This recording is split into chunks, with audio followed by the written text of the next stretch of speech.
Listen, whenever I think of a New Year's church service, I go back to like the year 2000 as a kid. Y2K. Dude, everybody's watching Left Behind.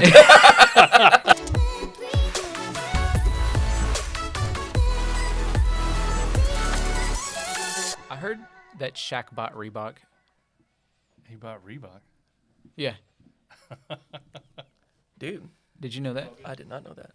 I think part of the thing is that he wanted to make shoes and things affordable.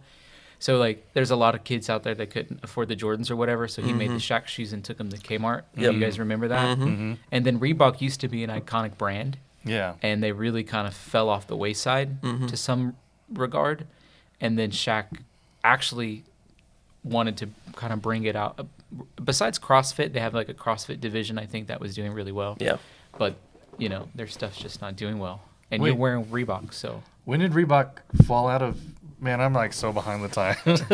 bro, like a long time ago. Yeah, it's been a minute. If you're walking through Walmart and you see Reebok everywhere, that's a sign.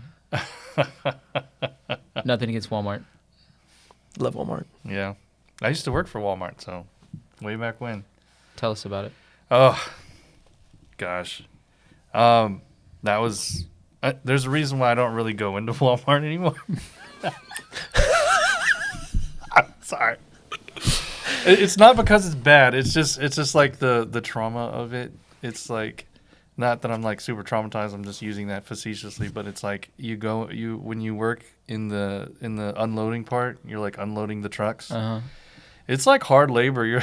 You're just doing hard labor and you're stomping on the ground, and then and it's at night too. So it's like right as everything is they're closing down, but it's 24 hours.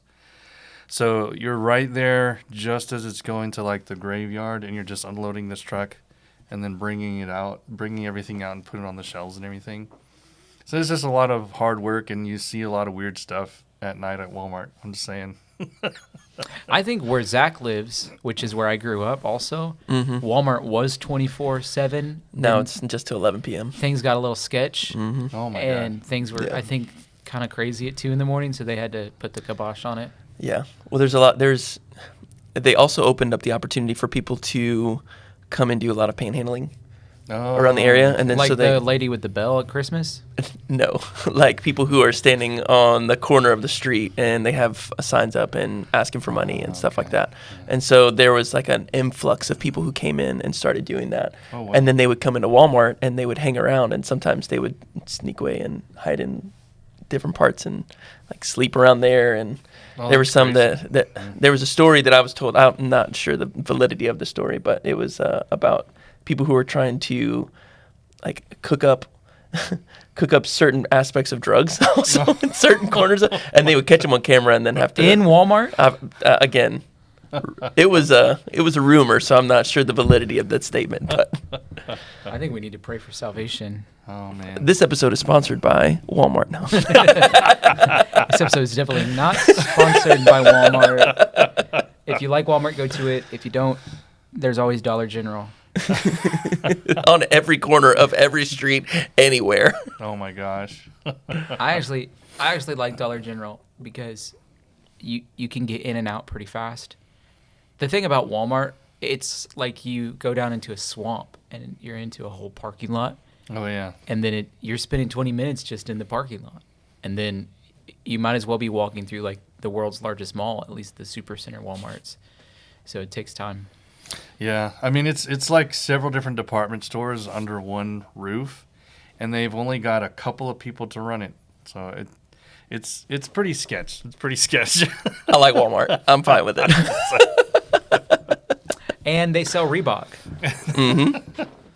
Owned by Shaq. At least the shoe division is owned by Shaq, because he was signing deals like, you know, with different college athletes that turned pro and, you know, was creating shoes and stuff for them, and was saying, I heard him say like, hey, give me 2 years and see what happens. And Shaq's actually a pretty good businessman. Oh, yeah. If you guys have seen, he's the Yeah. spokesperson of like every company, Icy Hot, Carnival Cruises, The General. The General. He owns Five Guys restaurant. Really? The dude goes on and on and on and on. Yeah. A Buick. I don't even think he can fit in a Buick. Well, I remember listening to this video where he's talking about how he started to learn about finances, and I feel like that's something that everybody in America needs to figure out. And because he was pointing out, you could be a basketball player making millions of dollars, but still be broke because you don't know how to manage and invest your finances. And so he was talking about how someone is like, well, you could take the contract for $1 million, or you can get like ownership of a company or something.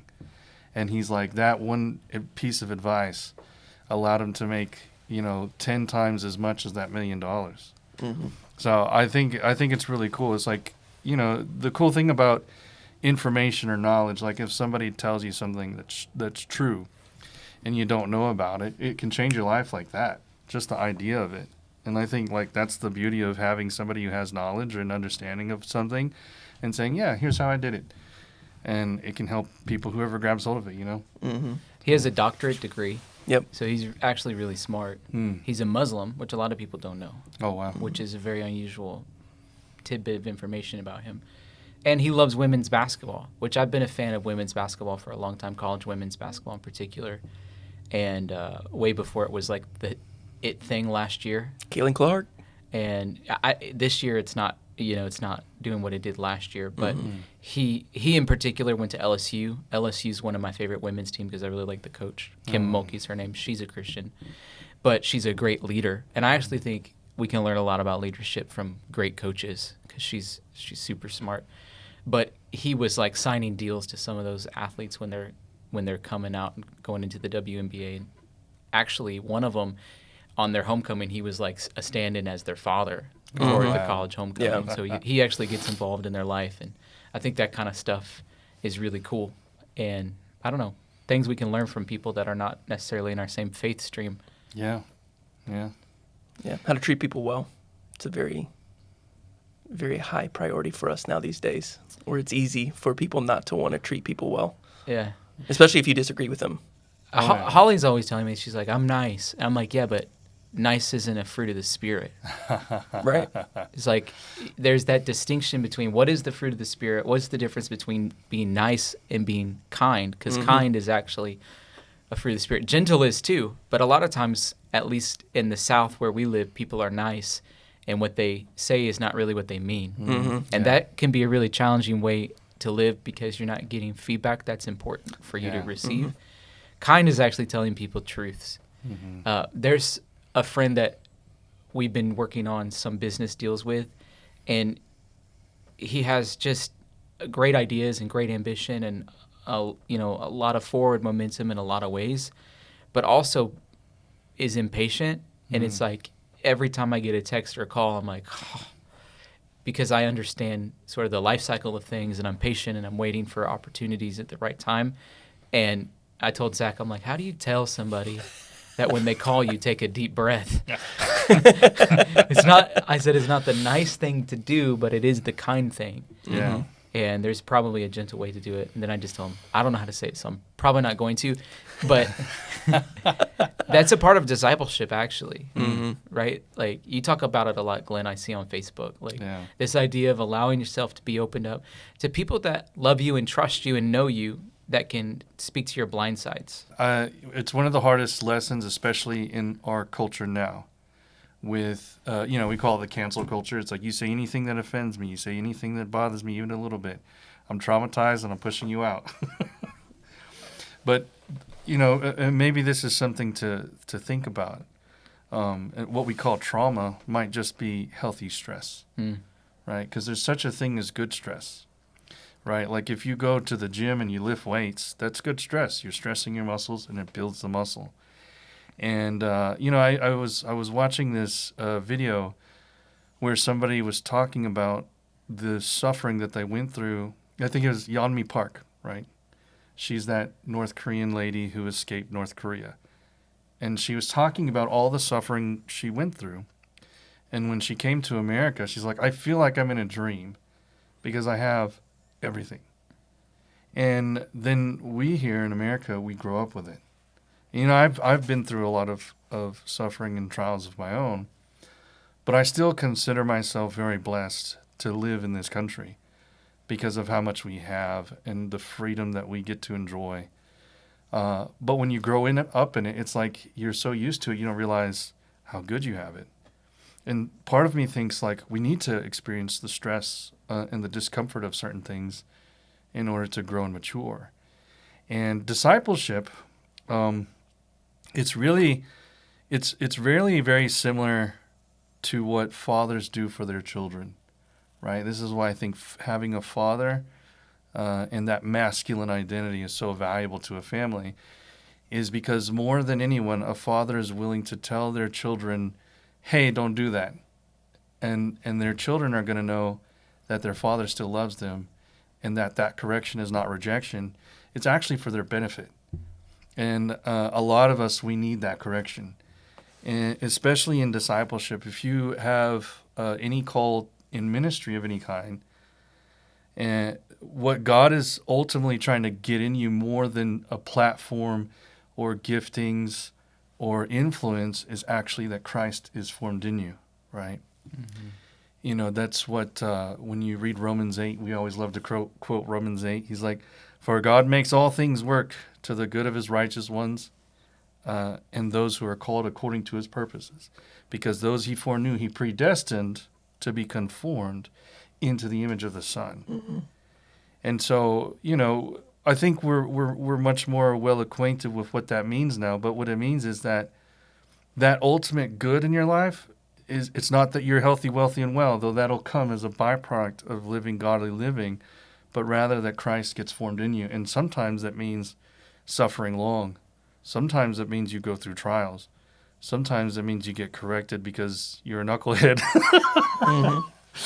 And sometimes that's why you suffer, because you're a knucklehead. It's not external; it's internal affliction. Exactly. So it's you know, I've had the privilege of getting to disciple many young men and women over the years in ministry, and I consider it one of the key markers of somebody who has the capacity to wield godly authority, is that they recognize the value of that correction. Mm. You know, it says in Proverbs that if you correct a wise man, they're going to love you for it.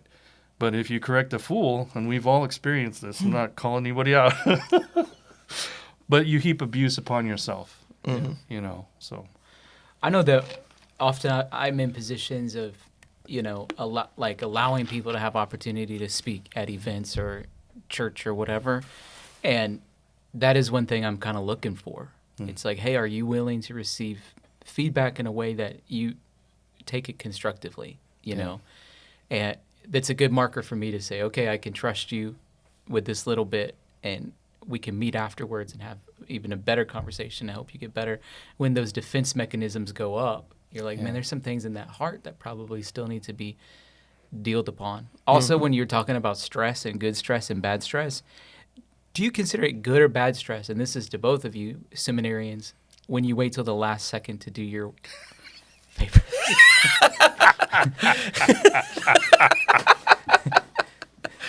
I think there are times that it calls for it where you can absolutely do something at last minute. I think also here, because let me preface this. Last minute, if there's absolutely no preparation, no thought about it, no ideas formed, that's when it could get very difficult and overtly stressful. If there's been no pre-thought done into whatever you're gonna, like, if it's writing, canvas, if that's what it's gonna be, because there's a lot to get into besides just an idea. You have to have an idea, and then you have to be able to research that idea and see the validity of it, make sure that, you know, you're not just on a really cool vein of research here, but then you're missing a whole crop of research on the other side that would be beneficial to know. That's either it's not for your proposed thesis, but it does help form the idea now as a more well-rounded understanding of it. And so, and that goes with anything in life. You know, you can make a very quick decision. It could work out, but also if it's not been thought out well enough, then you can end up having some difficulty because you didn't have foresight and forethought on specific things that would be very helpful. I have not done that very well in different aspects of my life. As far as writing papers, I feel like I've done a decent job at that whenever I was in seminary, but there's other aspects that also needs to flow into as well, that if you're just not comfortable with it sometimes. Because for me, It could be that I'm just uncomfortable with the process of having to make that choice or decision. And so I'll put it off until the last minute when it's like I have to make it. And then it's not the best decision as far as like high profile thought in the execution of it. That's what you sacrifice, right? Mm-hmm. That's I wrote a paper on favor for a class maybe that you had to grade the paper on. I don't know. You're a professor now. But I have all these really well-intentioned, developed ideas around the topic of favor, but to articulate it in the time frame that I gave myself was inadequate. Mm-hmm. And so actually I produced something that was below the quality of what I wanted to do. Yeah. But it was too just like, oh, okay, final requirement for me to get this degree and move on to the next one kind of a thing. Oh, and that details a lot of important thought as far as like what is the why behind what you're doing. If it's I'm just going to get a grade, then the final product details I'm going to get this grade and that's the whole reason, purpose why I'm writing this. Yeah. But if it's like a deeper understanding of this topic and what you're actually wanting to understand about it, then it's like, okay, because I've gone through areas of research where it's like, oh my gosh, this is so good. I just love this. This is amazing. I got my mind made up about this topic now and this subject. And then 2 days later, I find another resource and I'm like, oh, dude, this just is, it opens up either a better understanding of maybe filled in some gaps of stuff that I plugged in on my own. And it's like, I was pretty off base on this piece. Or it's like, this person actually did not end their research well. And I just got really excited about the front end of what they were able to talk about. But I wasn't able to actually do a deep dive on everything that there was needing to know about that topic. So, and it's hard to find all of the sources. So I'll give an example. You know, we have a friend in our friend circle that's like really into the whole house church thing right now. And it's almost to the detriment of like big church is stupid, kind of like that's not the words that he uses, but that's the sentiment that I feel. And I think sometimes people feel so strongly about things because they actually are called away from that. And so they almost have a little bit of distaste for that thing. So they actually don't get roped into it. Yeah. But I'm also have the wherewithal inside of myself personally enough to say like, hey, that's not my thing, but more power to you. I know that this. So anyways, one of those issues surrounds communion, which is the focus in my doctoral program I spend a lot of time and energy on. And I'm thinking about the early church and pretty much all of the scholarly resources that I'm finding are saying like it happens in homes, but it wasn't happening in the corporate gathering. Oh, wow. When Randy was grading it, he left a note. He said, I have several resources from scholars saying that it happens in the corporate gatherings. And so that actually was helpful. And the other thing is like not only happens at homes, but happens around the table with food as part of like what my friend's distinction is. Like, hey, you know, this is what it is. We're not even doing communion the way we're supposed to do, which is like I could see why he said that if you only had this pocket of sources. But now I'm opening myself up to these other sources that date back to early centuries are saying, no, these were corporate gatherings that they were actually doing this, and it wasn't just at the table. So it's not one or the other, but it's both and that's kind of what you're talking about. It's like, how can we, we got to give ourselves time and space to fully develop these ideas. And by the way, that's every area in our faith life and the things that God calls us to in our vocational life. I mean, we talk about it in our work all the time where it's like, if we had 3 extra hours, we could take this thing to becoming really, really, really excellent. Not that it's not good, but it just takes shutting off the world and going to a creative place to sort of dive into the intricacies of all that God wants to do. And I think it's one of the most exciting things about 2025 is that we can actually search with the Lord for creative expedition to implement in the world around us. So like when we're out of ideas, we can just say like, Lord, you know, you are actually the creator. Speak them to me. Give them to me. Where's that inspiration coming from? Give me the knowledge of witty inventions. Tell me the remarkable secrets of the things not yet known. And then help me figure out how to bring it. And we can actually pray and declare and believe and intercede and give space. I heard Heidi Baker say something along the lines of, like, when you're in a really big fat time crunch, the only thing that you have time to do is pause and stop. And it's like so contradictory, but it's like actually just stop and pray. I hired someone recently that was going through all of my QuickBooks and trying to reconcile all the accounts for the 2024. And it was like 2 p.m. and they'd been working like in my dining room for like 6 hours. And I was like, so did you get anything done? And they're like, well, I prayed. and I was just reminded of the thing that Heidi Baker said. I was like, actually, that's the best thing. Because you're actually probably going to be able to go further faster now because you're going under the compulsion of the Holy Spirit. Propulsion and compulsion of the Holy Spirit. Yeah. You're going with new ideas, witty inventions, and there's things that there were gaps on that creatively that God's able to fill the space with. And that's what I'm hoping for in my own life in this year and in ministry pursuits and vocational pursuits is giving God that space. Yeah. I honestly would love to learn from you guys, like how to execute ideas. It's taken a long time to learn some certain rhythms with God. There's this idea of living out of rest with the Lord. And when I was younger, I would strive really hard to make things happen, to get things done. But when you read through the Bible, and there was this future hope expectation with the Jews that God would pour out his Spirit on all flesh. Because when he anointed people, he gave them the graces or the extra abilities to accomplish tasks beyond merely their own human capability. And you see this with the establishment of the temple, where he's giving Moses the architecture. And then he's anointing craftsmen to be excellent craftsmen. And so this future promise, when he says, look, I'm going to pour out my Spirit on all flesh. Yeah. The Jews were looking forward in hopeful expectation. And so I've learned that there's something different about walking together with God in that rhythm of the Holy Spirit. But there's also this other component where I have to actually execute. Mm-hmm. And I have to seize the idea, because I get all the ideas all day long, but I don't know how to execute them. We just invited Lawrence over. And I have all of these charts that I run through to help people get clarity on their life.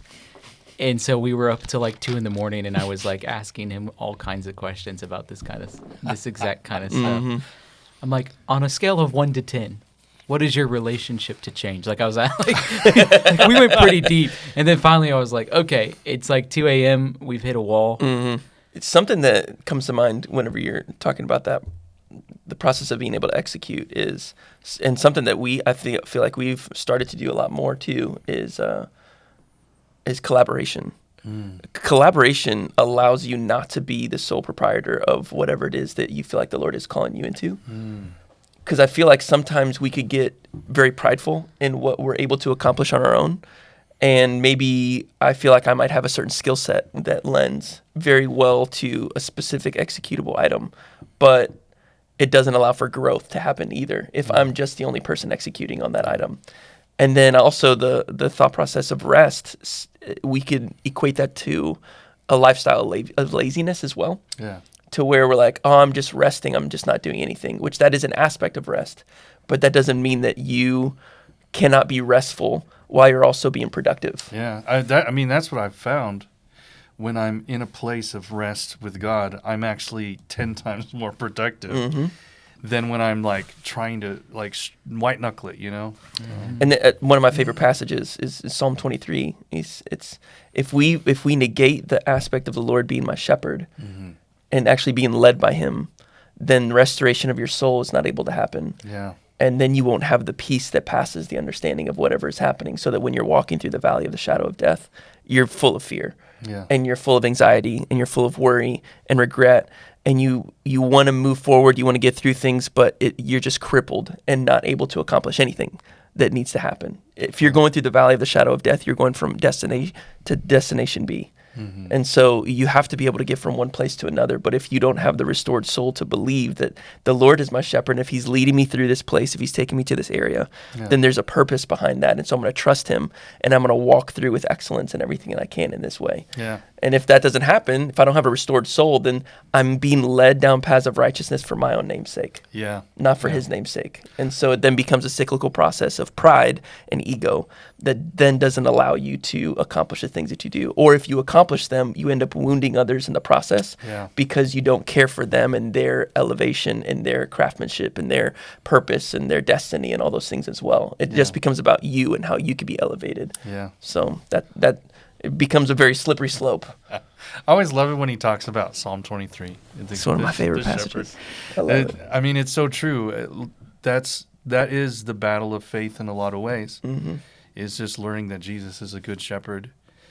Whenever I've been talking in different places in small contexts lately, I'll tell people like, gosh, when I was younger, I would say like, I'm like associated with the lion of the tribe of Judah. I'm going to be the lion. But now that I've actually walked with God for a long while, I just go, no, I'd rather be a sheep. I'd rather be a sheep in the shadow of my shepherd. Because he's the one who protects me. Mm-hmm. He's the one who leads me. He's the one who refreshes me. And I think that's a much better place to be, honestly. When I think about the execution thing that you were talking about, one of the things that I'm really, really interested in and focused on is putting people around me that are not like me and letting them really, really succeed at the things that they're called at and good at and celebrating it. Mm-hmm. And so when I see people doing things that are amazing, it's like I don't get jealous. I don't feel insecure. I feel excited and happy. Yeah. And maybe when I was 20, I would feel insecure or jealous or whatever, you know what I mean? And you're like, you know, you almost go off on the wrong pursuit trying to then become something that you're not. That's the danger of that. But then you can be very successful when you're in a position in your life where you're like, hey, I want the best people around me, and if every person around me is better than me, that's actually good. Yeah. I'm actually in a really good place then. Yeah. And so that's the way I think. So we do a lot of email campaigns as an example, and you know, I'm not very good at them. So we brought somebody on that is really, really good at the email campaigns right now. And they enjoy it. Like, it's enjoyable for them. Yeah. Wow. They're like, tell me how I can get better is what I'm like. I think hit send. I don't know. No. But, you know, that's just one example. But even in the ministry context, like if somebody is a better preacher than me, it's like, sure, you can have it. Go ahead, have this time slot, have this space. Like I celebrate, I welcome that. Yeah. And I get excited about that. And you've seen that a lot at Encounter now. Oh yeah, I think it's kind of funny. It's like you're leading it up, and you're the one who probably talks the least of anybody. So, which is a beautiful place to be, I think, because it's like what I see God doing in the future is actually almost nameless, faceless movements that are about the personhood of Jesus, and He's at the center, and it's not about the all-star, but it's about teams of people that are in unity together. And it makes life fun. Yeah. I love that you, a little bit earlier, you were talking about one of our friends who's really into the house movement. And then, you know, it's easy for people whenever they have a specific feel or calling to something, it's easy for them to get very focused on that. And then it's easy to put down other things that are not that whenever that happens. And so the celebratory nature of saying that Jesus could be present in each one of these expressions of the church is something that actually elevates the body of Christ to glorify Jesus in the totality. This is what I love about even the multi-expressions of denominations. Yeah. Not one has the corner market on Christianity. You know, there's various aspects that I could really respect about multiple parts of these different denominations. There's things that, of course, you would disagree with, and that's fine, but disagreements don't mean that you have to also tear them down and demonize them and things like that either. You can actually celebrate the things that you love about what God has done in the expression of that movement. It's what I love about Dr. Randy Clark as well. I thought you were going to say that you love about my Baptist church. I do love your Baptist church. Shout out Pastor T. No, I love that about Dr. Randy Clark too, where he believes in ecumenical unity. Well, you weren't there, but Glenn and I was there. We had an intensive for our doctoral program a couple of weeks ago. Jealous. You can sit in for me. I would love to. Would love that. One thing that happened during that intensive that was really cool was we wrote on the board all of the things that separate us from Catholics. Like, what are all the big divisions that exist between us and them? And then we were actually praying for strategic breakthrough of how do we bridge that gap? And how can we actually try to bring some level of unity about the things that maybe we disagree about. And sometimes I was the scribe.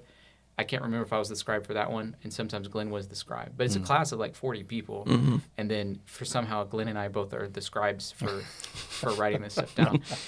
We did the same thing for like cessationists. So like, you know, what are all the reasons that cessationists have for what they believe, and then how can we lovingly, kindly learn how to bridge the gap to them where there's not like this huge division where John MacArthur's writing books about the charismatic movement, and the charismatic movement is writing books about the cessationist movement. Yeah. You know, you're in fun making jokes about them and vice versa, but it's like, actually, you know, how can we try to come together on some of these issues?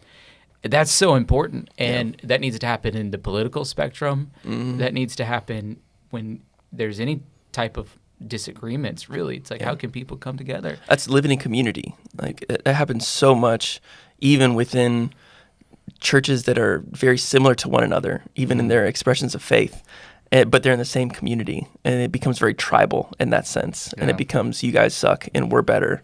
You know, you don't do this as well as we do this, or, you know, whatever it is. You know, you do a sermon series this way and we don't do them like that. We do it like this. It's like, what good does that do, to look at someone else in that manner and put them down so harshly? Yeah. Yeah. I think about the Apostle Paul and Peter. You know, they had the first Jerusalem council in Acts, where God is basically saying, look, I'm bringing the Gentiles in. But then Galatians comes along and Apostle Paul is like, look, they've been Judaizing. They're Judaizing again. And if an apostle has to come from time to time and correct another apostle, then I think that there's room also for us to be open to say, maybe I've got it wrong. Maybe the way that I should communicate this is with a little bit more grace and humility. And you know, it's God's burden itself for ecumenism, to bring unity to the body. That's a deep desire of his heart. It's one of the reasons why we have the fivefold. In Ephesians 4, he says, I've given some to be apostles, prophets, pastors, teachers, and evangelists. And one of the roles of those functions is to bring the body into unity, because it's a deep, deep desire on God's heart. It's a deep desire in my heart as well. Yeah. And I've only had fun when I can find common ground with other Christians that maybe have a different view about something, but you come together. And I think of things that Zach and I participate in a lot called Fields of Faith, which you'll go do a service like on a football field, and then all of these different churches will come together, you know, the Methodist Church and the Baptist Church and the Assembly of God Church or whatever, and the football field is like filled with all of these people. And freshwater is basically that too. Yeah, we bring together people from all, I mean, everybody who's participates in our, it's like a worship night essentially that we do, and with a focus on communion in the middle, and just prayer for one another towards the end.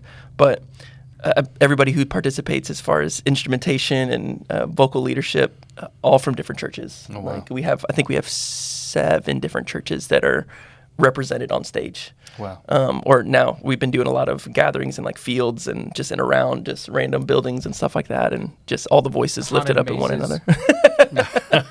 Haunted mazes. It's heavenly mazes. It's what it is. No, but yeah, I mean, that's the whole emphasis behind that, is that we are the body of Christ, and so we should be able to worship with one another, and not put each other down for our different expressions. Whereas some have a lot shorter services. Excuse me, some last for many hours in the middle of that. And so being able to come together and be like, hey, I love the expression that you have. And I know that the Lord can move inside your heart regardless of what you're doing in whatever these settings are.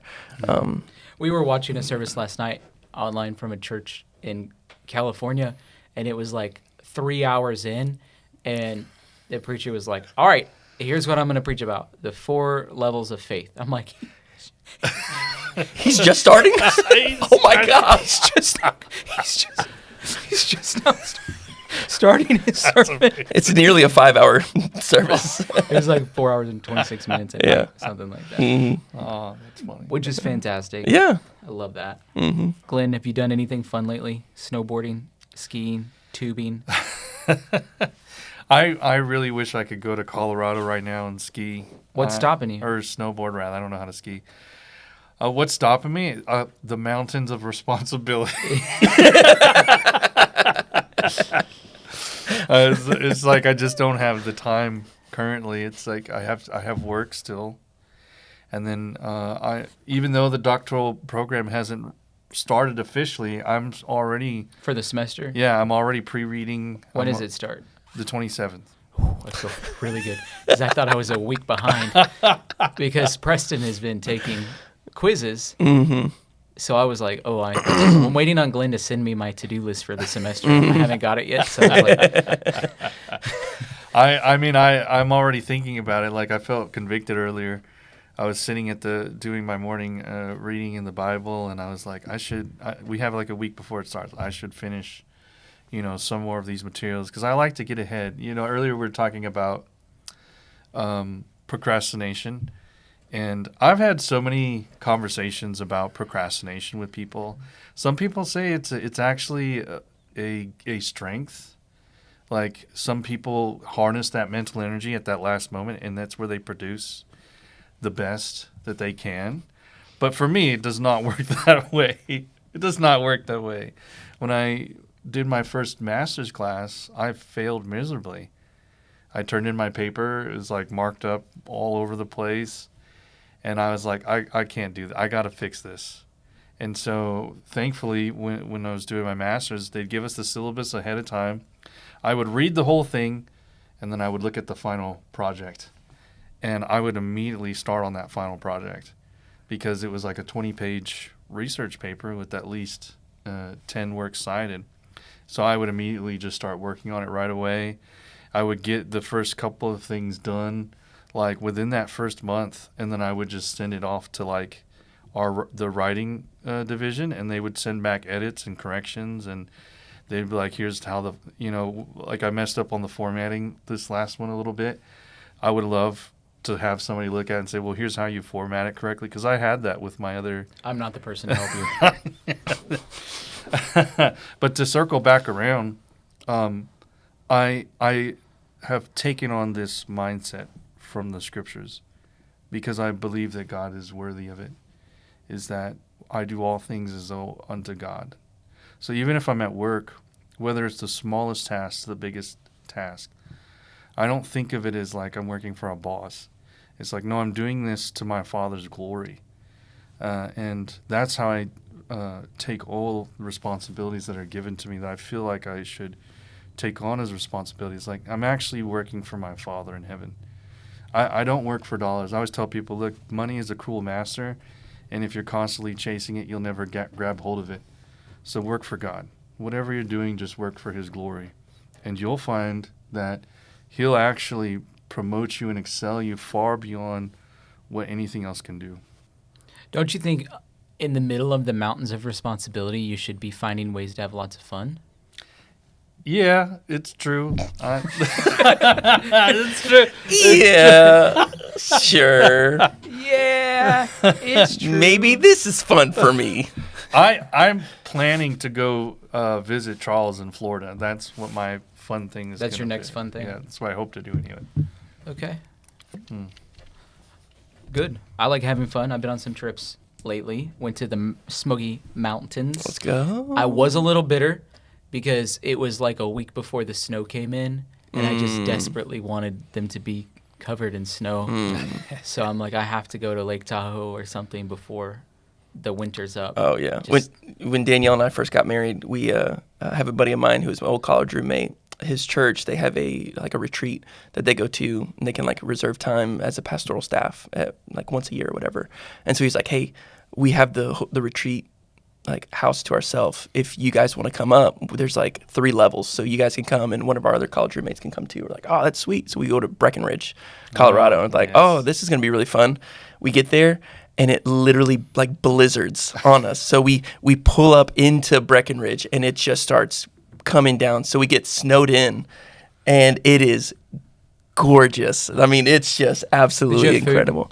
Yeah, we had access to food. We brought like a cooler of food that we were able to have, and then we were pretty close to town, and they had a bigger vehicle that we can navigate through And That sounds so cool. it was so fun. It was so cool. Yeah. We went sledding. It was, Ooh, I love Breckenridge. yeah. I want to go so bad to, just to enjoy. I love getting an opportunity to enjoy the Four Seasons. Mm-hmm. And Great hotel. Oh, you're talking about the actual season.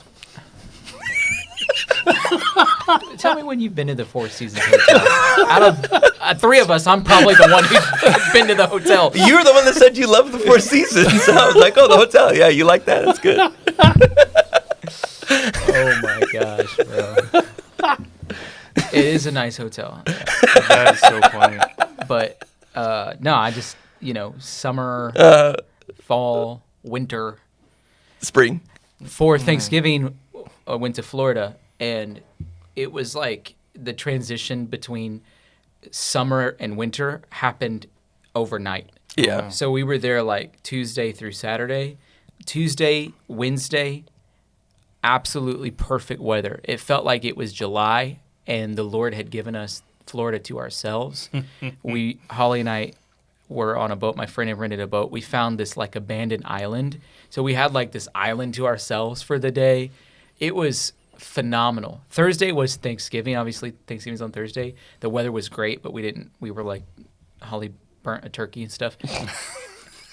And then we had chartered a deep sea fishing expedition for Friday. Mm-hmm. We wake up on Friday, it's like 32 degrees, and it's like a winter hurricane had came. It's like sleeting, and I still go deep sea fishing, and it was I was wearing this giant yellow poncho. I looked like a banana, like a humongous banana. You're a minion. And my hands were frozen off. The boat, I mean, the waves are like the size of a house, and so, anyways, I got to enjoy that. That was a fun experience. But I'm like, next time I'm doing this, I'm waiting till it's summertime probably. But then it's probably so hot. Yeah. There's always like a plus and a minus, right? Yeah, it's like late September, early October is a great time. I honestly thought you were going to start breaking out in worship because you were like summer and winter, springtime.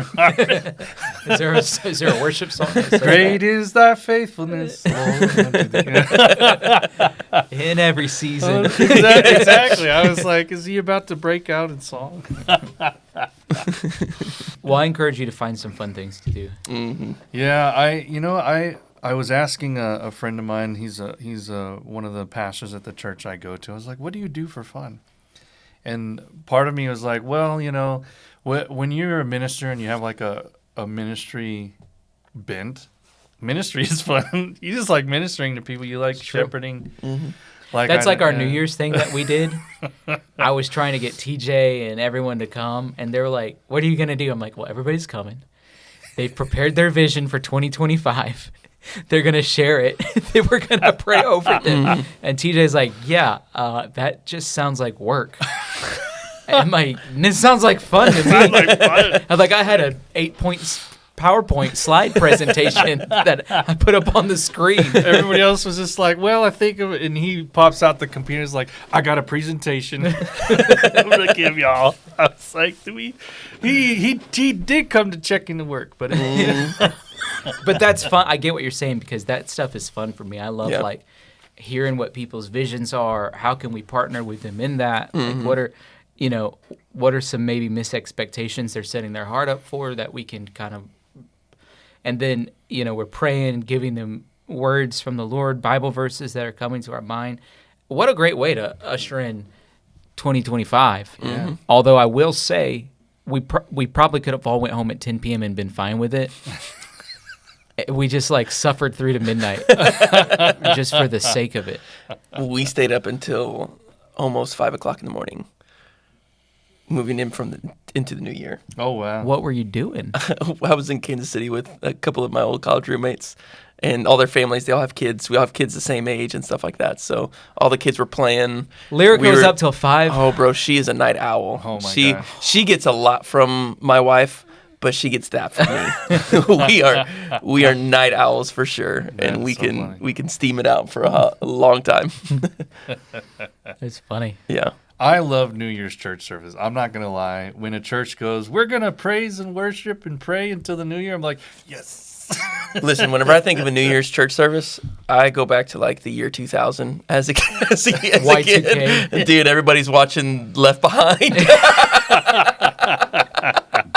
Everybody's having a panic attack. You're like, Lord, is it happening? I'm like, I grew up in the same place Zach grew up, which is in the middle of nowhere in Missouri, and it's Central Time Zone. And I remember people freaking out when it clicked over to midnight. I'm like, as an adult now, that happened like 14 other times before it got you know what I mean? So whose transition was it that the Lord was supposed to show up at? Right. Maybe he just came to one spot. That was it. And then nobody else. No, that's not how that works. Okay, It's like, this has already happened around the world. Yeah. Oh, my God. We're like one of the last people to switch it on over. Mm-hmm. I remember that. I was like, whatever. Funny times. Yeah. Well, that's when you think the world revolves around your little ecosystem of what's going on. Yeah. When you have a small world view. Yep. Yeah. There's a movie called Mufasa. Have you guys seen it? I've seen trailers for it. No. It's not the same thing. No. Not. I've not watched it. What's the last movie you watched? What was the movie? What was that movie? I just watched a movie, Den of Thieves. Oh. Den of Thieves 2. What's it rated? I don't know. I have that AMC subscription thing, so I'm like, well, I get to watch 3 movies for free a week. So I looked for movies that aren't demonic. So your mountain of responsibility has no bearings on your movie habits. That is your vice. It is a good way to decompress because I'll go watch it late at night, like 10 o'clock at night, and the theater is like empty. There's like maybe 3 or 4 other people. Do you have the popcorn deal too? You have a bucket? You Oh just yeah, go I in. got popcorn, massive theater to myself, just watching. Stomach this is movie. full of artificial butter and Do you ever bring a computer and work while you're in there? I've never thought of doing that, but that sounds amazing.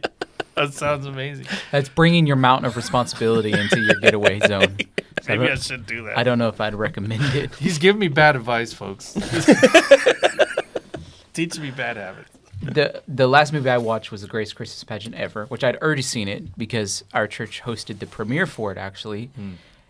So we had watched it. Did you go to that when we did the premiere? Yeah, I was there. We did the premiere for it like in October before it was in theaters. And then I wanted to support the movie, so I went back like right before Christmas. And it's such a great movie. It is, just telling the story of how important it is to know who you're reaching. Yeah. So. I watched Gladiator too. That was the last thing I watched in theater. Did Denzel, he was in it? He was in it. And? I did not love the movie. He's an ordained minister now. Yes, he Are is. you serious? Yeah. When did that happen? Like Right a month? after this Yeah. movie was out. Wow. I did not know that. He got baptized. Then he became an ordained minister. Yeah. That's amazing. The storyline was weak. There's a lot of plot holes that just didn't get filled. Didn't make a ton of sense. Now, were you on your computer? No, I was very aware of what was happening. Yes. And I was there with a couple buddies, brother-in-law and stuff. We were sitting there watching and we were like, oh, man. Yeah. Like, for instance, there's at the very beginning, one of the scenes is when the main character kind of enters into the first process of doing like a gladiator type of work. They set these ravaged baboons, crazy, just like going off. He like yells and fights this one baboon, and after he gets done fighting the one baboon, all the other ravaged baboons are just like, they stop doing whatever they were doing because everybody just watched those two fight one another. When it's like, if you have a rabid baboon, I don't think that them watching another baboon fighting a person is going to stop them from continuing being crazy. Yeah. And that was just the end. Everybody was like, okay, cool. He like punched the baboon in his mouth, and that's the end of this fight. Things like that, they were just kind of a letdown. You're like, that's It not was as good. basically they took Gladiator 1 and they tried to redo Gladiator 1 without Russell Crowe. It's with Russell Crowe's son from the movie. Or Maximus's son. Is it Mel Gibson's superior anyways in the franchise of movies that he has done? I love Mel Gibson. Yes, I would agree. How did we get to Mel Gibson? Is he like... Because Gladiators always reminded me of the movie that he did. That's Braveheart. Similar. Oh, Braveheart. Oh, yeah. I know they're not the same movie, Yeah. but they remind me of each other. Yeah, similar. Okay. You know, Mel Gibson like hung himself while Yeah. filming that movie Braveheart? accidentally. Yeah, Oh, my gosh. yeah. Like he was like fixing up stuff because he was helping direct too, and he said that he remembers like something slipping, and then he wakes up on the ground. People were like, "Holy smokes!" Like your feet got kicked out underneath you, and he went under. Oh, wow. It was really bad. Did you know that Trump just appointed him to be ambassador Mm-hmm. I did not know that. Yep. to Hollywood? Him Oh. and Sylvester Stallone, right? And John Voight. Yeah. Oh, wow. So I think what's happening here, Mel Gibson is a Christian, godly people. He's appointing a Christian to actually go restore Hollywood. That's actually the mandate that he's given him. He's like, your mandate is to take back foreign investments, taking Hollywood to other places, and make Hollywood great again. And whatever you tell me to do, I'm going to do. That's what he said, and that's what the mandate is. That's amazing. And which is fantastic because when Mel Gibson did The Passion of Christ, what happened is he actually kind of was blacklisted in a lot of ways. Yeah. Because Wow. people didn't like the Christian genre. And he even has a second Passion of Christ, I think. The resurrection of Christ. The resurrection of Christ. That, he hit some walls with. But I also praise God for him because Passion of Christ demonstrated to the world that there's a need for Christian movies. So we can go down a long list of them. But I remember there was a movie called Son of God that was in theater that I actually really liked. It was just like telling the story of Jesus. And then you see movies like I Can Only Imagine and even the one I had just mentioned. Ordinary Angels.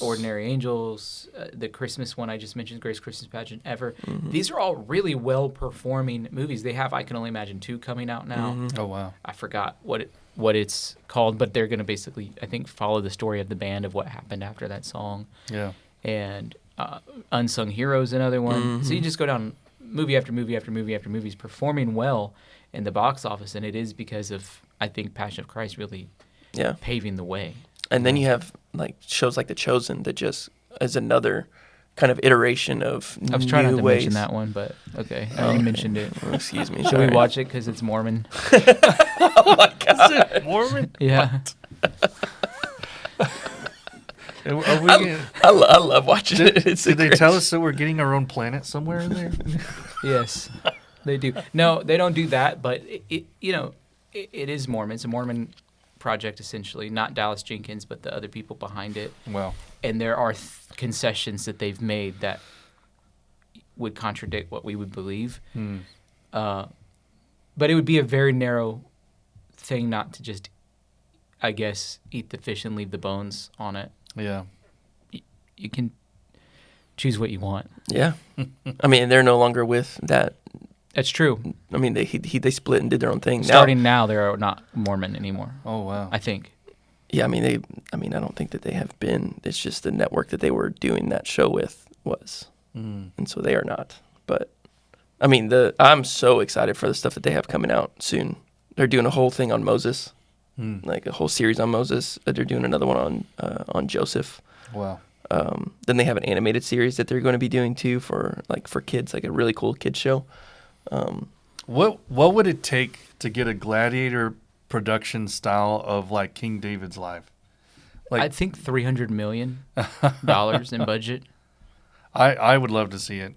I think King David would be like a really cool sort of like epic movie, you know. I think it would be more like Lord of the Rings-esque style. You have my bow and my axe.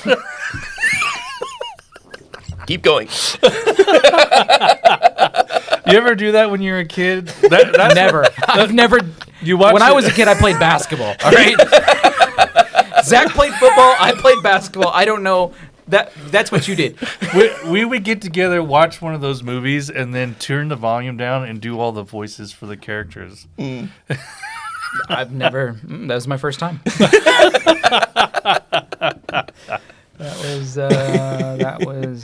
That was new for me. Yeah. No. Here's You my never bow. pretended Here's to be my- Legolas from Lord of the Rings? I've never liked Lord of the Rings. Oh, I've never God. liked Really? Star Oh, Wars. God. I actually don't even like movies unless they talk about the Lord or man. or Jason Bourne. You know, Lord of the Rings kind of does Jason. talk about the Lord. I mean, it was written by J.R. Tolkien, and he was friends with C.S. Lewis, and you know, there's a whole thing about it. It's a whole thing about it. He broke me with Jason Bourne. It's either Jesus or Jason Bourne. Yeah. Yeah. Those were great movies. The Bourne Identity, Bourne Supremacy, Bourne Ultimatum. I mean, those were so good. Then we got to get born again, and it's really actually Oh, Jesus Juke. the second coming. We have some friends that have at least 3 seasons of a new show that's coming out on Angel Studios. Kathy Lee hosts at least the first episode. Brandon Lake's hosting several episodes. It's about miracles, where they actually go and find verified miracles and tell the story. Ooh. And Joanne, our friend Joanne, who's going to come on this show soon, is the subject of the first show. Oh, wow. And so they do. I've seen the episode. It's really good. That's amazing. And so we're really excited about. They're literally going all over the world and filming these testimonies and sharing. So I'm looking forward to that Yeah. being released and seeing what happens there. That's going to be amazing. I mean, Joanne's testimony is so amazing. I love hearing Yeah. it. And all the stuff that the Lord's done since then throughout her life. Oh, It's gosh, really yeah. fun to see. Yeah, so I love this intersection that we're seeing. We're seeing it happen a little bit in music too, where there's a crossover. And I just think there's 2 things that are going to happen. There's more influence that's coming for Christians, and it's wider impact, and people are going to be open to the gospel. But to your point you were making earlier, like, you don't know now when you go to the theater if things are demonic or not. Yeah. And that's because they didn't used to be demonic. It was just a movie. Like, Yeah. Jason Bourne was just Jason Bourne, and it was what it was. And there might be some things that they do on the show that are authentic to who that character is, but inadequate or incompatible with what it would be to be a Christian. Yeah. But it's not like that now. You might go and there could be a Marvel movie where I've heard the screenwriters talk about how they actually wrote actual spells into Yeah. what was going on, Yeah. Yeah. into like Marvel movies and things like that. And so now you actually do have to be discerning when you go, because Christians are taking space, and so the demonic is taking place. And the same thing's happening with music. I think Forrest Frank is a great case study because he had a song with his secular band that he and his cousin have that did a couple billion plays on Spotify called Sunday's Best. Is that what it's called? And from his band Services. And I knew the whole time because I was a huge fan of their music.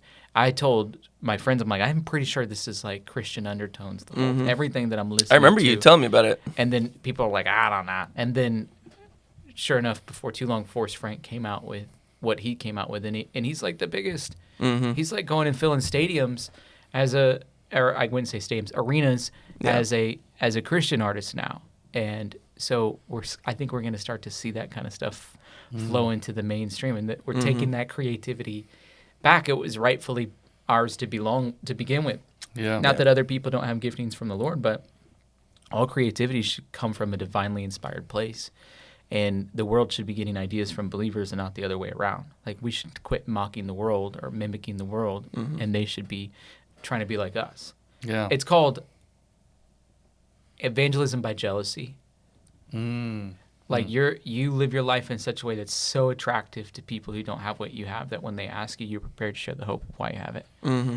Yeah. That reminds me of, like, even on a recent Joe Rogan episode, he mentioned that he's seen the workings of people who live authentic to their Christian belief. Yeah.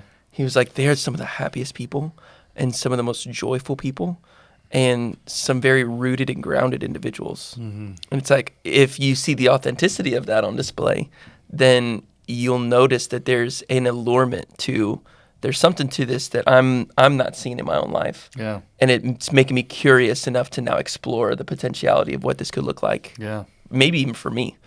And so it's like, that's the way that we should live out. And whenever, like you said, whenever we end up mocking or mimicking the undertones of how the world does things, you end up finding that they can do that way better because they don't have conviction of the Holy Spirit. And so there's conviction that we end up having that ends up souring and causing grief internally that they could be tormentous to us when we're not living authentic to the lifestyle that the Holy Spirit wants us to actually live out.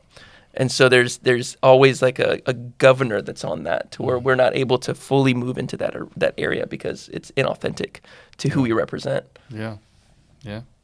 I saw recently that Jordan Peterson too, he was everybody's like, is he actually a Christian? And he actually just came out and said, yeah, I actually do believe. And he was on like one of the biggest British podcasts recently. I can't remember the name of it, but Are there big podcasts in Britain? yeah, there's a couple of them. Gosh, how come I can't remember their name right now? I listen to them all the time because it's The premiere? I can't remember. It's like a British host, and he often has people on about like health and wellness, and it also Is it Diary of a CEO? I couldn't name it if I knew because I just don't Is know. it Piers what the name Morgan? of it- Oh, good lord! I couldn't name it if you told me what it was. Couldn't name it. I just know he was on it, and like everybody, when Jordan Peterson processes out loud, it sounds a lot like the way that I process information. Sounds a little bit like Mickey Mouse to me, but You gotta clean your room. Oh my gosh. Do your homework. I'm sorry. That's the greatest Mickey Mouse impression I've ever heard in my life. you do Elmo. And Mickey. Let me hear it. Oh boy. Oh, that's amazing. Hi there, Goof.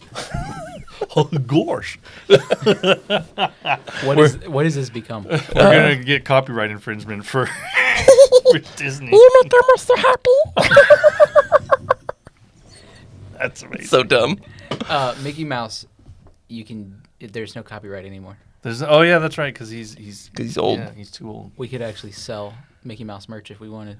We gotta give him a cross and make him preach the gospel. Pastor Mouse.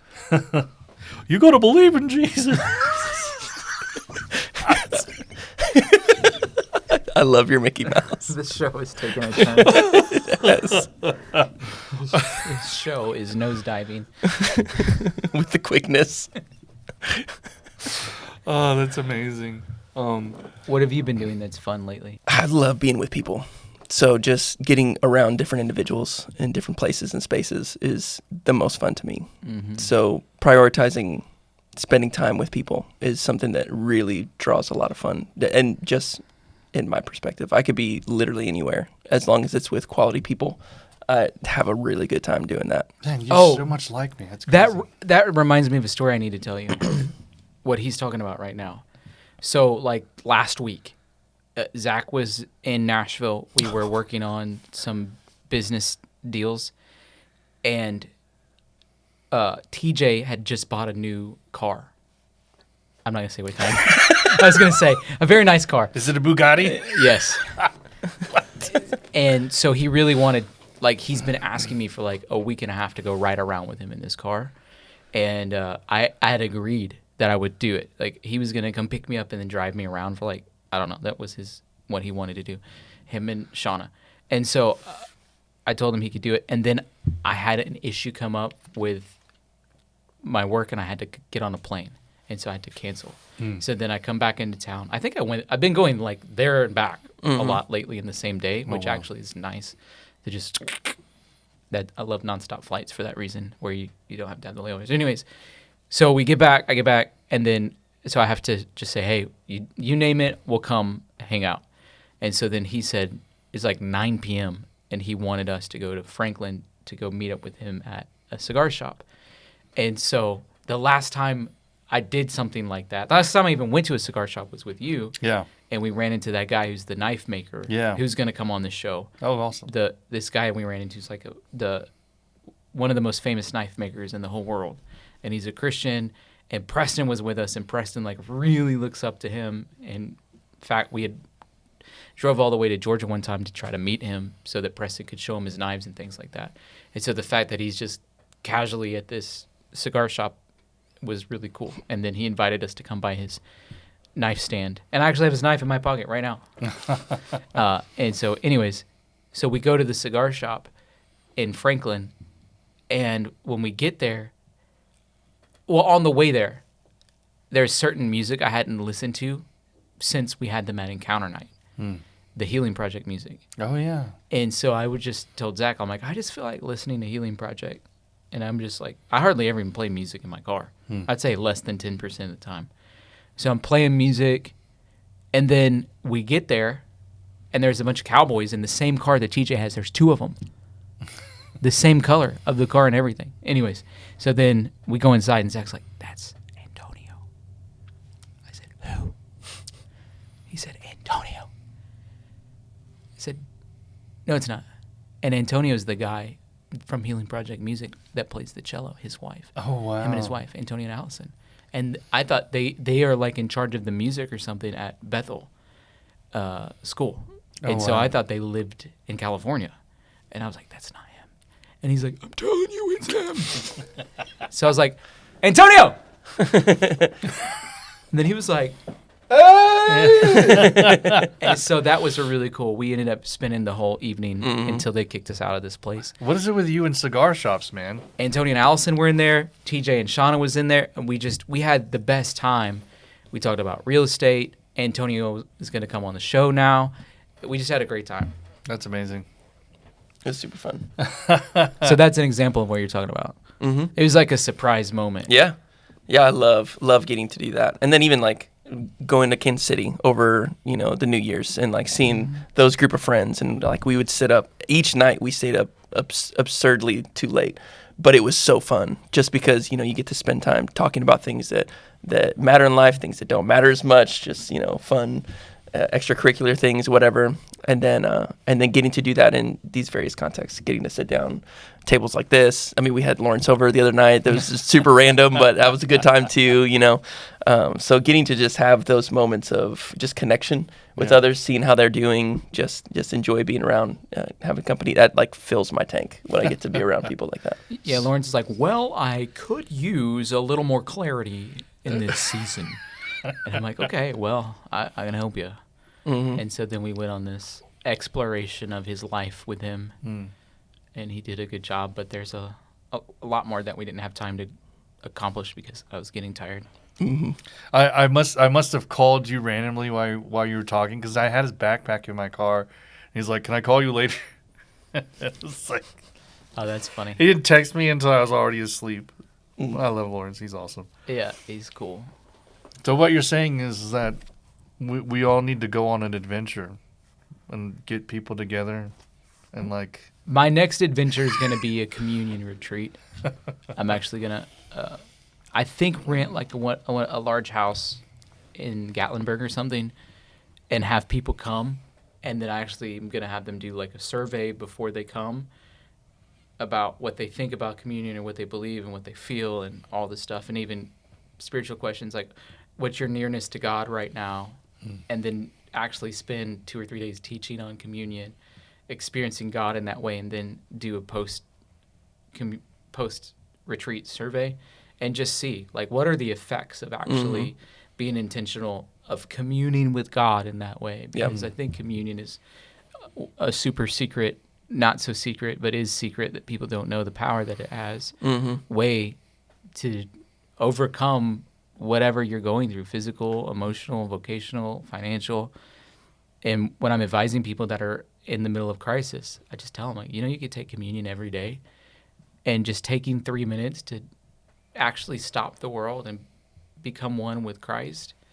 R.T. Kendall told me that part of the reason that there's certain Catholics that take communion every 24 hours is because they never want to go 24 hours without Christ in them.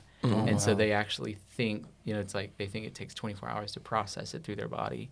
And so they're doing it every single day because they're like, we don't want 1 minute without Christ in me. And I don't know if it's as literal as that, but there are, maybe it is, but maybe it's not. Maybe it is centering yourself spiritually and saying, this is his broken body and there's wholeness and healing in it. And this is his blood that was poured out. And it's a new covenant that he established. And so we're in the perpetual jubilee, and we're in the land of abundance and provision. And that means that the byproducts that you were talking about at the beginning of the stream are possible, that heaven can meet earth in my everyday life. Mm-hmm. And so my next adventure is that, a communion retreat, Yeah. debunking myths, going into truths, and creating practical game plans for people to live it out in their life. I think one of the most transformational moments that I've had with you, it was like a couple years ago, and it was the first time that I heard you lay out one of your full ideas about communion. And like the presence of God just came in. I was like on the floor just weeping. And I was like, wow. I came out with just this deep desire to go and delve in like what was happening in that moment. And I was like mulling over what you were talking about and what it all meant. And I was like, wow, that's really powerful. And I would love to hear like when you finish your work on the Eucharist and communion and all that, like I'm like so looking forward to the end of that, because what comes out when you do bring it up and you talk about it, it's just such a transformational moment, and it impacted me in such a powerful way that I'm constantly thinking about it now, like the communion and what does it mean. And even taking the communion in the morning and just meditating on it. And there's different moments that I've had with God over this last year or so when I've been taking communion every morning, and like the Lord will show me something different, and he'll dig something deeper into my heart. And I feel like maybe I'm rambling right now, but it started off with just the focus of like, hey, this is my body which is broken for you. And it's like we're becoming whole because he was broken. So it's like that exchange, and then the cleansing of the blood, but it's also the blood of the covenant. And so it was still focused on more of like, what am I getting out of this? Yeah. But there was this moment where I woke up one day and he's like, all right, beloved, I want you to read Romans 12 before you take communion. I was like, oh, I love Romans 12. You know, you can quote it. It's like, in light of the mercies of God, brothers and sisters, present your life as a living sacrifice. This is your reasonable act of worship so that you can discern God's good and pleasing perfect will. And as I was taking it, and I was like catching this sort of almost like a vision in my mind's eye. And I felt like he said, he highlighted that part where he says, present your life as a living sacrifice. And it turned into this moment where I was like, all right, beloved, only the people who stay on the altar are going to be consumed by fire. And when I took the communion, I didn't say, thank you, God, for what you've done for me. I said, I identify with your death, burial, and resurrection. Mm-hmm.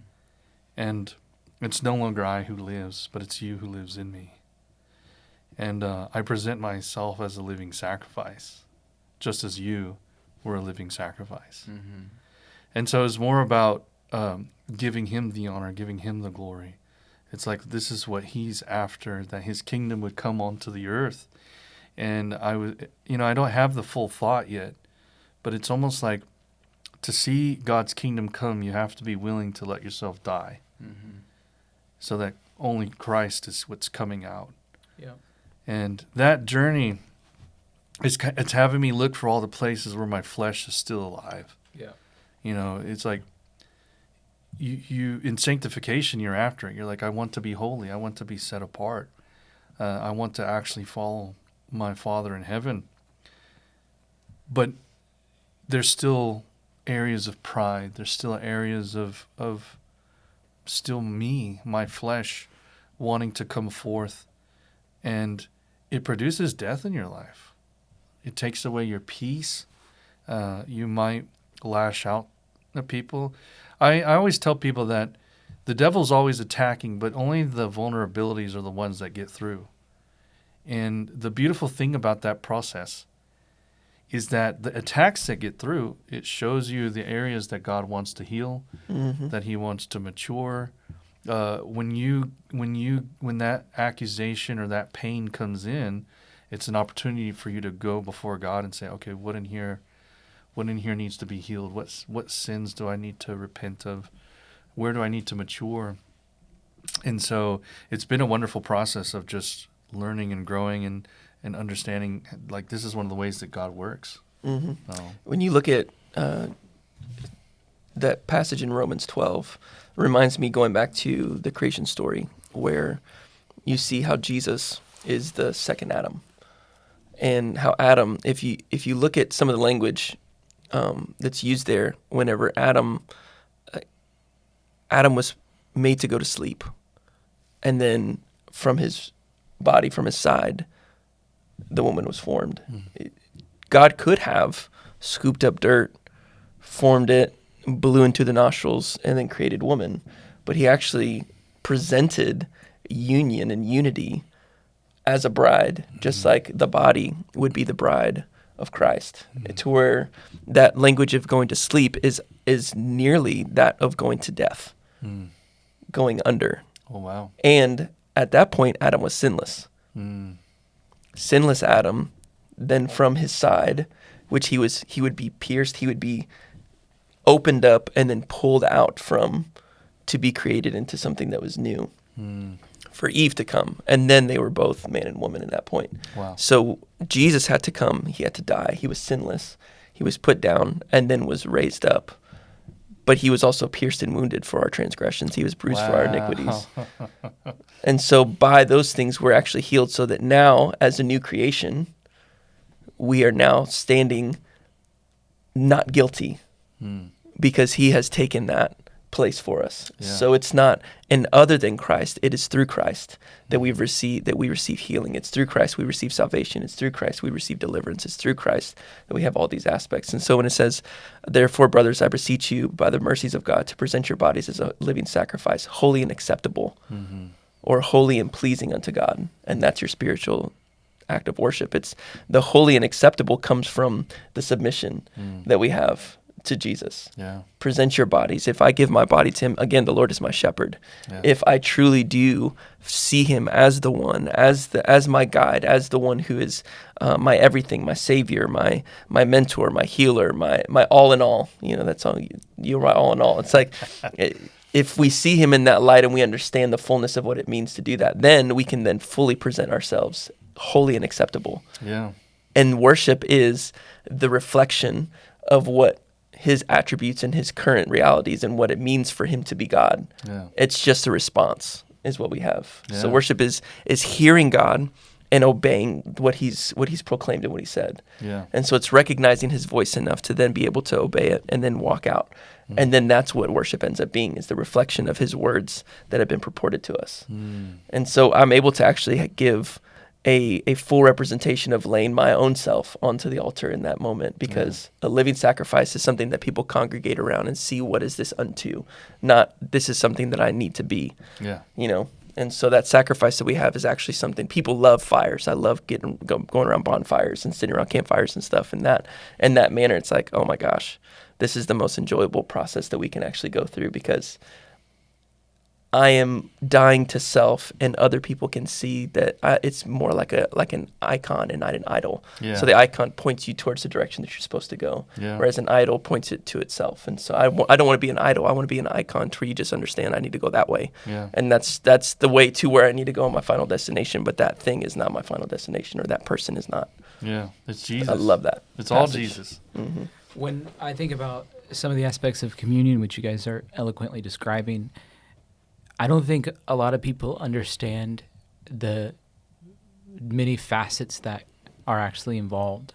Mm-hmm. And so there's so many different elements that you actually fully begin to understand the significance of it. You have to understand. Mm-hmm. And it's not talked about. I never hear people really preach about it. Yeah. But, for example, it is wholeness, and that's a whole thing.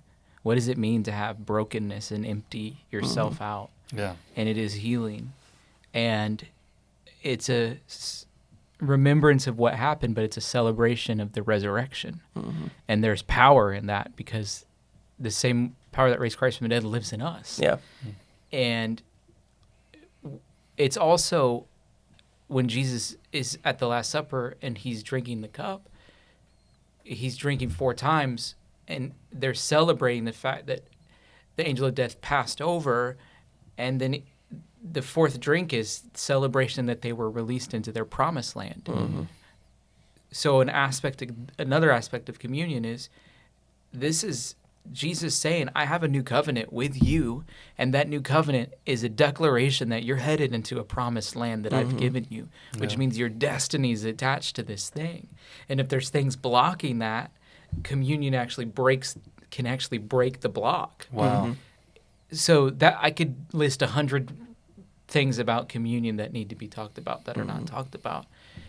And it's so formative and important. Yeah. Yeah. One of the most lovely things that I have learned over my 18 years of walking with the Lord now is just how real everything in the Bible is. You know, you grow up hearing about the stories in the Bible, and in some sense they're more conceptualized. But what the Bible is actually teaching you about is reality. It's showing you what is this world that we live in. One of the reasons why I came to Christ was I was studying physics. And what I learned from physics is we're literally living on the surface of reality. And so we don't really interface with everything that God has created us for. And so when you talk about how the communion creates wholeness, that's not just a concept you're talking about. Like, God actually makes you whole. He'll actually heal you. He'll deliver you. He'll set you free from oppressions. One of the things that Jesus preaches when he stands up for the first time out of Isaiah 61, he says, the Spirit of the Lord, he's anointed me to set the captives free. And when you realize that we're actually in captivity to an enemy, an oppressor, right? I battled with depression and suicide, and it was real oppression in my thoughts, in my heart, in my experience of life. And when I encountered Jesus, he set me free. And that's the same thing that whatever it is that besets you, whatever it is that is afflicting you, like Jesus can set you free. And it's real, you know? So. Also, I read these 2 books. They're really good. And if you're watching, all you got to do is click on my profile, and there's a direct link to them. This is a 365-day devotional. So every single day you can wake up and get a little fuel towards your destiny. Every month is a different theme. And so what is the day on Tuesday? This coming Tuesday is the 20th. 22nd. Or 20, is it 20th? So here's the devotion for today, 21st. January 22nd, which all the planets align. 21st. Here's the devotion for January 21st, which all the planets are aligning on January 21st, the first full day of Trump in office. The good also struggle. 1 Peter chapter 4, verse 12, it says, friends, when life gets difficult, don't jump to the conclusion that God isn't on the job. Instead, be glad that you are in the very thick of what Christ experienced. This is a spiritual refining process with glory just around the corner. Sheesh. Here's the Devo part of it. We all struggle with things in our life. Some of our struggles are our schedule, always late for appointments. Other people struggle with technology. Many of us struggle with self-image, either having an overinflated ego or constant self-doubt. All of us struggle with sin. It's true that we should avoid sin at no cost. Not only does it erode our relationship with the Lord, but it can also cause massive destruction to our personal lives. When we hear somebody struggling with sin, we think that they're losing the battle, but that's not always true. We need to reframe how we talk about struggling with sin. Struggling with something does not mean you are not successful. In fact, anyone who has succeeded in life will tell you about the daily struggles they face. The opposite of struggling is giving up. If you struggle with sin, keep struggling. Don't give up. Don't give in. It's only through the struggle that you will overcome and be victorious. So that's the devotion for today. This book, there's a devotion every day. Every month has a different theme. The month of January, the theme is goals, and it's helped like that. Devotions, obviously, I wrote it to help people get past their struggle in the middle of probably some eating challenge or whatever they're on right now. That's what I'm doing. But it feels really good, metallic gold and blue, and a nice leather material. And then this is a great book called Don't Stop, Learn to See Failures and Struggles as Opportunities. And actually, I had a psychiatrist get about 12 chapters in, and he called me and said, that this is a blueprint for trauma recovery. Wow.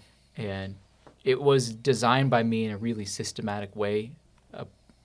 It's overt, but he was able to understand really what I was doing to help people unwind from different faulty thinkings that they have, to help put them on the path towards their destiny. And so that's what the point of this book is. Don't stop, and don't stop the devotional. And if you do read it and you like it, do what Glenn did, which was leave me a 5-star review on Amazon. Because it is helpful. It's one of the most helpful things. So, anything you guys want to promote? Hey, Jesus is pretty cool, so if you haven't tried him, try him. I second that. Jesus is Lord. Yeah, I do teach at Family Faith Christian University, so if you want a good education, go there. If you want a seminary education, Global Awakening Theological Seminary. It's a good place to go to. That's where I'm a doctoral student at. And Glenn. And myself, yes.